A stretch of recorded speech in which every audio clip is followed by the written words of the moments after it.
তো আজি আমি আলোচনা কৰিম ক্লাস 9 ৰ এক্সাৰসাইজ 1.2 एक्चुअली আমি ডিসকাস কৰিব লাগে কিন্তু তাৰ আগত আমাক কিছুমান ইম্পৰ্টেন্ট কোৱেশ্চন দিয়া আছে উদাহৰণত দিয়া আছে তোমালোকৰ তো হেখিনি আমি সলভ কৰিম সো ইয়াত আমাক কি দিয়া আছে সংখ্যা ৰেখাত √2 বা √3 ৰ অৱস্থা নিৰ্ণয় কৰা 2 মাৰ্কছৰ কাৰণে আহিব বহুত ইম্পৰ্টেন্ট কোৱেশ্চন আহিব 101% শিওৰ হোৱা তোমালোকে √2 নাইবা তোমাৰ √3 নাইবা তোমালোকৰ √5 আহিব তো √5 তো আমি এক্সাৰসাইজ 1.2 তে আমি কমপ্লিট কৰিম তাতে আমাৰ কোৱেশ্চনটো দিয়া আছে কিন্তু √2 আৰু √3 আমাক কোড দিয়া আছে উদাহৰণত দিয়া আছে গতিকে মই ইয়াতে সলভ কৰি দিয়াৰ কাৰণে ট্ৰাই কৰিম এতিয়া চোৱা যদি তোমালোকক কোৱা হয় কি যে সংখ্যা ৰেখা তুমি 5 ৰ অৱস্থানটো তুমি দেখাই দিব লাগে অনলি 5 পজিটিভ 5 তো তোমালোকে কি কাম কৰিবা ডাইৰেক্ট সংখ্যা ৰেখা এটা ড্ৰ কৰিবা আৰু তাৰ পিছত ইয়াতে 0 বনাই লবা 0 ৰ ইফালে ইকুয়াল 0 ৰ পৰা ৰাইট হ্যান্ড সাইডত গলে তুমি কি পাবা 1 2 3 4 তো আপ টু 5 তুমি ইয়াতে পাই দিবা তো ইয়াতে পালা তোমার একদম ইজি হয়ে যাব তো √5 সরি তুমি ইয়াতে কিমান পালা 5 পাই গলা নাইবা যদি নেগেটিভ 2 তোমাক যদি সংখ্যা রেখা তো উপস্থাপন কৰিব দিয়ে নাইবা সংখ্যা ৰেখা যদি নিৰ্ণয় কৰিব দিয়ে ডাইৰেক্ট উলাব পাৰিবা -1 -2 0 লেফট হ্যান্ড সাইডত আহিলে তো এটো তোমাৰ ঠাই হৈ গল কিন্তু যেতিয়া তোমাক কোৱা হয় কি √2 নাইবা √3 তেতিয়া হলে আমি কেনেকৈ উলাম হেতু প্ৰসেস আমি শিকিব লাগিব ঠিক আছে বহুত ইম্পৰ্টেন্ট তো লেট নকৰাকৈ আমি কোৱেশ্চনটো সলভ কৰো আহা ইয়াতে আমি কি কাম কৰিব লাগিব যেহেতু সংখ্যা ৰেখাৰ কথা কৈছে তো আমি সংখ্যা ৰেখা ড্ৰ কৰিব লাগিব আৰু দুটা অংক আমি একেলগে সলভ কৰিব নোৱাৰো গতিকে প্ৰথম অৱস্থাত আমি কি কৰিম √2 টোক আমি সংখ্যা ৰেখাত উপস্থাপন কৰাৰ কাৰণে ট্ৰাই কৰিম তো সলিউশনত আমি কি কাম কৰিম সবাই স্টেপ বাই স্টেপ ধুনিয়া কৰি চাই লবা প্ৰথম অৱস্থাত আমি কি কৰিম তোমালোকৰ যোনটো স্কেল আছে তো স্কেলৰ হয় তোমালোক কি কৰিবা সংখ্যা ৰেখাটো ধুনিয়া কৰি ড্ৰ কৰি লবা সিধাকৈ স্ট্ৰেট লাইন বনাই লবা তো মই ইয়াতে হাতেৰে কাম কৰিব লগা হ'ব গতিকে মই ধুনিয়া কৰি এটা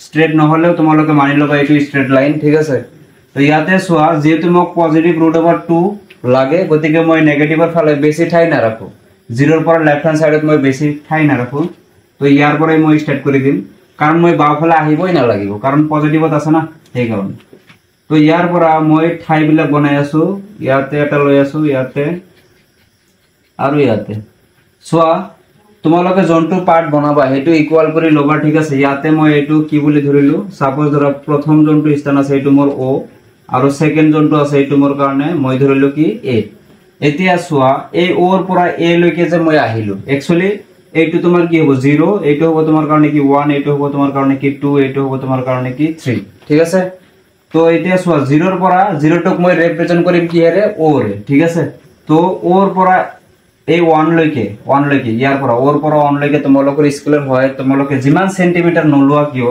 কিন্তু আমি হিসাবত লেট কৰিম কেনেকুৱা যে ওৰ পৰা এ লৈকে কিমান সেন্টিমিটাৰ আছে 1 ঠিক আছে তুমি স্কেলৰ হয় লবা ইয়াতে তোমাৰ 5 সেন্টিমিটাৰও তুমি লব পাৰা 0 ৰ পৰা এ লৈকে তুমি 5 সেন্টিমিটাৰ লব পাৰা কিন্তু আমি লেট কৰিম কি যিমান সেন্টিমিটাৰ নহক কিয় আমি লেট কৰিম ইয়াতে কিমান আছে 1 সেন্টিমিটাৰ আছে ঠিক আছে তো এইখিনি কাম নিশ্চয় বুজি পাইছা জি ওর পৰা এ লৈকে আমাৰ কিমান সেন্টিমিটাৰ আছে 1 সেন্টিমিটাৰ আছে ঠিক আছে ইয়াৰ পিছত আমি কি কাম কৰিম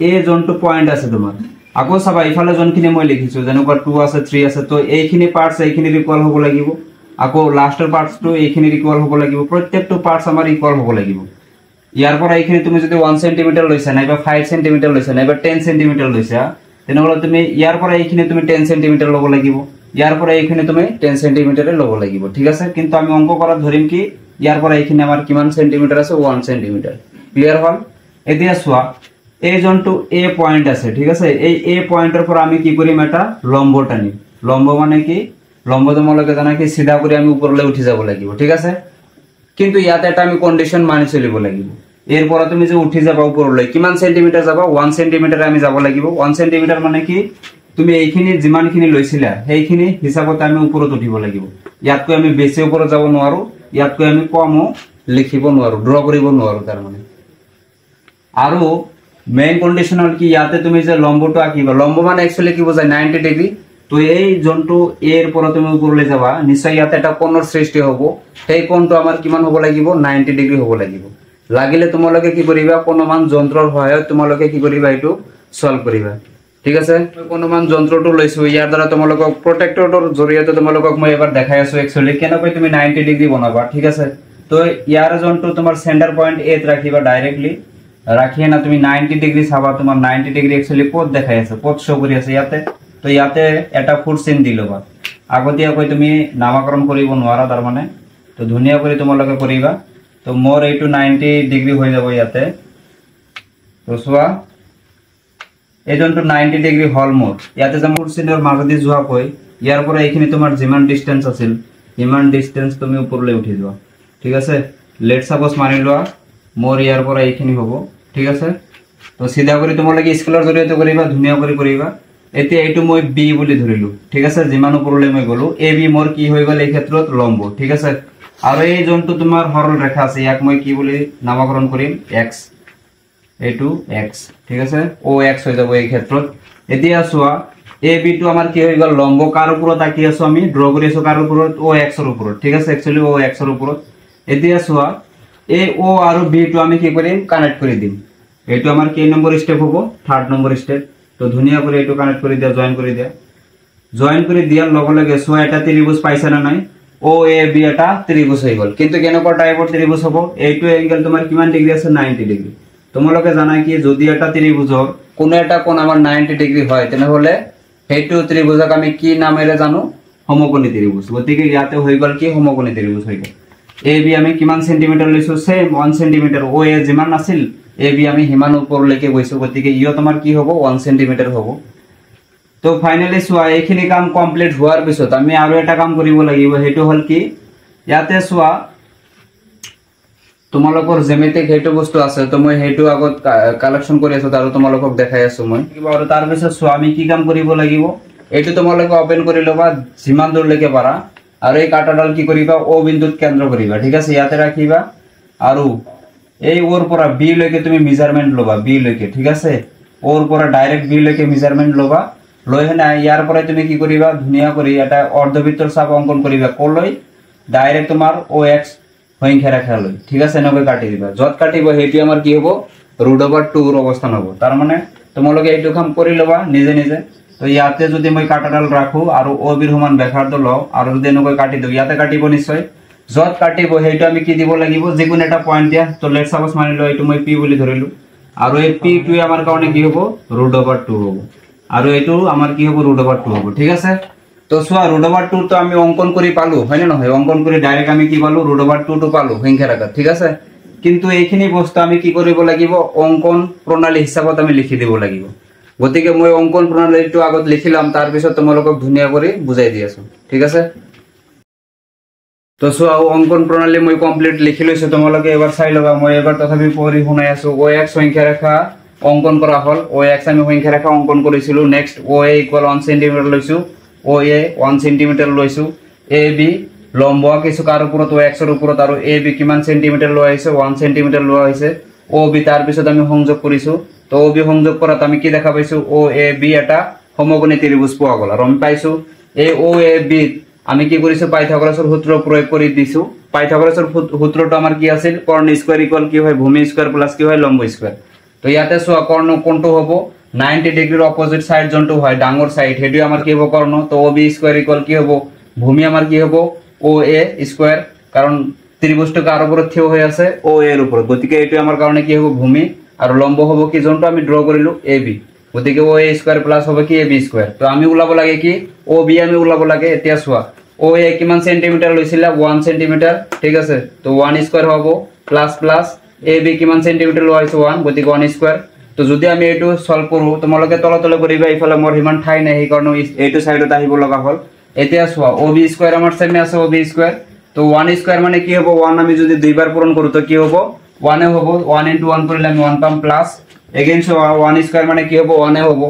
এতিয়া সোয়া 1 + 1 করলে তুমি কিমান পাবা 2, আর যেহেতু আমাকে স্কয়ারের মান লাগে না লাগে আমাকে জাস্ট লাগে কি ও এর মান লাগে, গতিকে স্কয়ারটা আমি নাইকিয়া করে দিম। তো স্কয়ার নাইকিয়া করা মানে কি ইকুয়াল রাইট হ্যান্ড সাইডে আমার কি পড়িব প্রভাবটা পড়িব। তুমি যদি ইকুয়াল লেফট হ্যান্ড সাইডের স্কয়ারটা উঠাই দেয়া ইকুয়াল রাইট হ্যান্ড সাইডে কি হবে একটু রুট লব, ঠিক আছে, এটো রুট ওভার দিয়া হইছে। ফাইনালি আমি কি কাম কৰিছো এতিয়া লাস্ট পৰ্যায়ত যাই যেতে আমি OB √2 পাইছো, তাৰ পিছত আমি কি কাম কৰিছো হয়নে, কাৰণ OB তো তোমাৰ √2 আইছে কিন্তু সংখ্যাৰ ক্ষেত্ৰত আহা নাছিল। তো এইখিনি বস্তু আকৌ আমি লিখি দেখাই দিব লাগিব। এতিয়া O বিন্দু কেন্দ্ৰ কৰি O বিন্দু কেন্দ্ৰ কৰা হৈছিল, OB ৰ সমান ব্যাসাৰ্ধ লৈ OB ৰ সমান ব্যাসাৰ্ধ লৈছিলা যোনটো কম্পাছৰ হয় কটা কম্পাছৰ হয় হয়নে।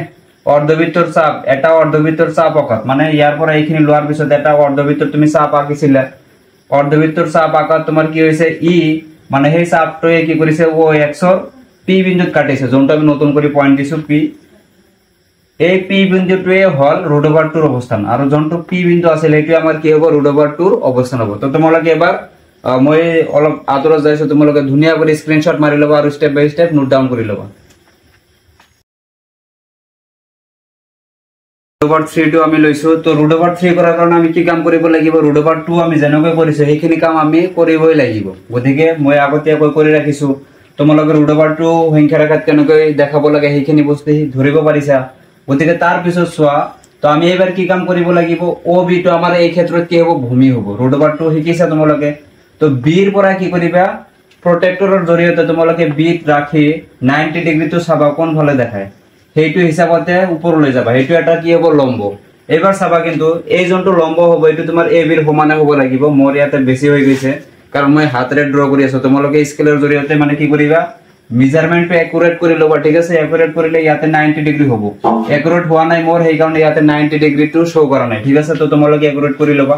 তাৰ পিছত চোৱা, যেতিয়া আমি বিসি মানে লম্ব আঁকিলো কাৰ ওপৰত, ও বিৰ ওপৰত, এতিয়া চোৱা বিসি টো 1 সেন্টিমিটাৰ লোৱা হল, এ বিও আমাৰ লম্ব আছিল সেইটো 1 সেন্টিমিটাৰে আছিল, ঠিক আছে, এইটো আমাৰ 1 সেন্টিমিটাৰে আছিল। ইয়াতে চোৱা কি হৈ আছে, ও সি টো তোমাৰ কি আছিল ওপেন আছিল, মানে এইটো ও সি যোনটো হেৰিটো মই পিছত লগাই দিছো, সংযোগ কৰি দিছো, এইটো ওপেন আছিল যেনেকৈ আমাৰ ও বি আমি যেনেকৈ সংযোগ কৰিছো, তো ইয়াতো আমি ও সি টো সংযোগ কৰিছো। এতিয়া চোৱা তাৰ পিছত অঙ্কন প্ৰণালী আমি কেনেকৈ কৰিম, হয়নে। এতিয়াই চোৱা ইয়াত এইটো তোমাৰ ও সি তোমাৰ কি হৈ যাব √3 হৈ যাব, আৰু এইটো আমি √3 টো ক'ত পাইছো সংখ্যা ৰেখাত, ইয়াতে যোনটো আমি নতুন কৰি মান দিছো পি বুলি, ঠিক আছে। তো অঙ্কন প্ৰণালী মই কৈ যাম আৰু তোমালোকে ধুনীয়া কৰি বুজি ল'বা এইটো, ঠিক আছে। তো অঙ্কন প্ৰণালীত আমি কি লিখিছো, ও এক্স সংখ্যা ৰেখা অঙ্কন কৰা হল, মানে ও এক্স আমি সংখ্যা ৰেখা লৈছো অঙ্কন কৰিছো। তাৰ পিছত কি কাম কৰিছো, ও বি √2 লোৱা হল, ও বি এই ক্ষেত্ৰত লোৱা হৈছে কাৰণ আমি ও এ 1 সেন্টিমিটাৰ ইমান খিলে আৰু লিখি থাকাৰ দৰকাৰ নাই, যেহেতু আমি √2 টো প্ৰমাণ কৰিছো অলৰেডি, হয় নে নহয়। তো তোমালোকে ডাইৰেক্ট যদি √3 প্ৰমাণ কৰিব আহে তেনেহলে তোমালোকে ডাইৰেক্ট এইটো কাম কৰি ল'বা হা, যদি সংখ্যা ৰেখাত √3 টো যদি আমাক উপস্থাপন কৰিব দিয়ে। এজ ইট ইজ লিখিবা, যি যেনেকৈ লিখি দিছো ঠিক তেনেকৈ লিখিবা, শর্টকাটত লিখিবা, 2 নম্বৰ থাকিব বেছি নাথাকে। ও বি ইকুয়াল √2 লোৱা হল, মানে এই ও বি টো আমি কিমান লৈছো √2 আমি হিচাপতে লৈছো, এইটো কিন্তু আমি অলপ আগতে শো কৰিছো, ঠিক আছে। সেইটো বস্তুৱে বিসি লম্ব ও বিৰ ওপৰত টানা হল। এবাৰ চোৱা বিসি টো লম্ব যোনটো আমি টানিছো কাৰ ওপৰত টানিছা এবাৰ, ও বিৰ ওপৰত, কাৰণ ও বি টো এই ক্ষেত্ৰত আমাৰ কি হৈ আছে ভূমি হৈ আছে, ঠিক আছে। সংখ্যা ৰেখাৰ ওপৰত আৰু কিন্তু বিসি টো নাই, সেইকাৰণে বিসি লম্ব কাৰ ওপৰত আছে ও বিৰ ওপৰত। নেক্সট চোৱা বিসি ইকুয়াল কিমান সেন্টিমিটাৰ লোৱা হৈছে 1 সেন্টিমিটাৰ, বিসি ইকুয়াল 1 সেন্টিমিটাৰ লোৱা হৈছে, ইয়াত কোনো চেৰফাৰ কৰা নাই। ও সি সংযোগ কৰাত ও সি টো আমি সংযোগ কৰিছো, সংযোগ কৰা নাছিল, ঠিক আছে। ও বি সি আন এটা সমকোণী ত্ৰিভুজ পোৱা গ'ল, ও বি সি আন এটা সমকোণী ত্ৰিভুজ পোৱা গ'ল। এইটো ত্ৰিভুজৰ ওপৰত এবাৰ আমি কিন্তু কাম নকৰো, ঠিক আছে। কাৰ ওপৰত কাম কৰিব লাগিব, ও বি সিৰ ওপৰত, তেতিয়া আমি √3 টো পাম, ক্লিয়াৰ। এতিয়া চোৱা নেক্সট আমি কি কাম কৰিছো, ও বি সি, তাৰ মানে ও বি সি যোনটো ত্ৰিভুজ আছিল সেইটোৰ কথা কৈছে, পাইথাগোৰাছৰ সূত্ৰ প্ৰয়োগ কৰি পাও। ইয়াতে আমি কি কাম কৰিব লাগিব, পাইথাগোৰাছৰ ফৰ্মুলা আমি এপ্লাই কৰিব লাগিব। কি হ'ব ইয়াতে চোৱা কৰ্ণ কি হ'ব, এইটো 90 ডিগ্ৰী অপোজিট এংগল, সাইডটো কি আছে ও সি, গতিকে ও সি স্কয়ার ইকুয়াল ভূমি আমাৰ কি হ'ব ও বি, গতিকে ও বি স্কয়ার প্লাস লম্ব কি হ'ব বিসি, যোনটো আমি টানিছো, ঠিক আছে। তো বিসি স্কয়ার ও বি মানটো কিমান আছে, ও বি ইকুয়াল কিমান আছে √2, গতিকে √2 আৰু ওপৰত স্কয়াৰ, ঠিক আছে, plus plus as it is BC কিমান লোৱা হৈছিল 1 সেন্টিমিটাৰ, গতিকে 1 স্কয়াৰ। এতিয়া চোৱা স্কয়াৰ আৰু ৰুট কি হ'ব কেনসেল হ'ব, ইয়াৰ পৰা কি পাবা সিঙ্গেল 2 পাবা, প্লাস প্লাস 1 স্কয়াৰ মানে কি 1 তুমি 1 * 1 কৰা 1 পাবা, গতিকে ইয়াতে চোৱা নেক্সট আমি কি কাম কৰিছো, ও সি স্কয়াৰ আছে সেমে আছে, 2 প্লাস যদি আমি 1 কৰো কিমান পাম 3 পাম, কিন্তু আমাক লাগে কি অনলি ও সিৰ মান লাগে, ঠিক আছে। তো ইয়াত আমাৰ ও সি স্কয়াৰেৰ কোনো দৰকাৰ নাই, গতিকে আমি কি কাম কৰিম স্কয়াৰটো নাইকিয়া কৰি দিম, আৰু স্কয়াৰ যেতিয়া তুমি ইকুয়ালৰ লেফট হ্যান্ড সাইডৰ পৰা নাইকিয়া কৰিবা ইয়াৰ প্ৰভাৱটো কি কৰিব ইকুয়ালৰ ৰাইট হ্যান্ড সাইডত কৰিবা, আৰু এইটো কি হ'ব √ওভাৰ ল'ব, ঠিক আছে। তো √ওভাৰ তোমাৰ কি হৈ যাব 3। ফাইনালি আমি আনসাৰত আহি আছো, ইয়াতে কি কৰা হৈছে চোৱা, এতিয়া ও বিন্দু কেন্দ্ৰ কৰি এই ও বিন্দুটোক আমি কেন্দ্ৰ কৰিছো, ঠিক আছে। ও বিন্দু কেন্দ্ৰ কৰি ও সিৰ সমান, মানে ও সিৰ সমান আমি কি কৰিছো কম্পাসৰ সহায়ত তোমালোকৰ যোনটো কাটাৰডাল আছে ইয়াতে ৰাখিবা, আৰু কাট পেন্সিলডাল সেইটো ওপেন কৰি ল'বা, আৰু এইখিনিৰ সমান তোমালোকে কি কাম কৰিবা ওপেন কৰি ল'বা, ঠিক আছে। ওপেন কৰাৰ পিছত ও সিৰ সমান ব্যাসাৰ্ধ লয় এটা কি কৰিবা অৰ্ধবৃত্তৰ চাপ এনেকৈ আঁকিবা ঠিক আছে এনেকৈ কাটি দিবা এইটো চেণ্টাৰতে থাকিব লাগিব তো অৰ্ধবৃত্তৰ চাপ অকাত তোমালোকে চোৱা ক'ত যায় এইটো অৰ্ধবৃত্তৰ চাপ অকাত ইও এক্সৰ ও এক্স সংখ্যা ৰেখাৰ তাৰ মানে ও এক্সৰ পি বিন্দুত কাটিছে এই পি বিন্দুত কাটিছে এটা আমি নামকৰণ কৰি দিছো যত কাটিব সেইটো নামকৰণ কৰিবা এনেকুৱা কথা নাই যে তোমালোকে ইয়াত পি নিদিলে নহব নেকি হ'ব তোমালোকৰ যোনটো ইচ্ছা লেটাৰ ফাইন্ড আউট কৰি মানে কি নিজে চুজ কৰি তোমালোকে এইটো পুট কৰিব পাৰা এতিয়া চোৱা পি বিন্দুত কাটিছে মই পি বুলি ৰিপ্ৰেজেন্ট কৰিছো এই পি বিন্দুটোৱে হল মানে এই পি বিন্দুটোৱে হ'ব কাৰ ঠাই ৰুট ওভাৰ 3 ৰ অৱস্থান হ'ব তো এইখিনি ধন্যবাদ তোমালোকে স্ক্ৰিনশ্বট মাৰি লবা আৰু স্টেপ বাই স্টেপ নোট ডাউন কৰি লবা আজিৰ কাৰণে এইখিনিয়ে ধন্যবাদ।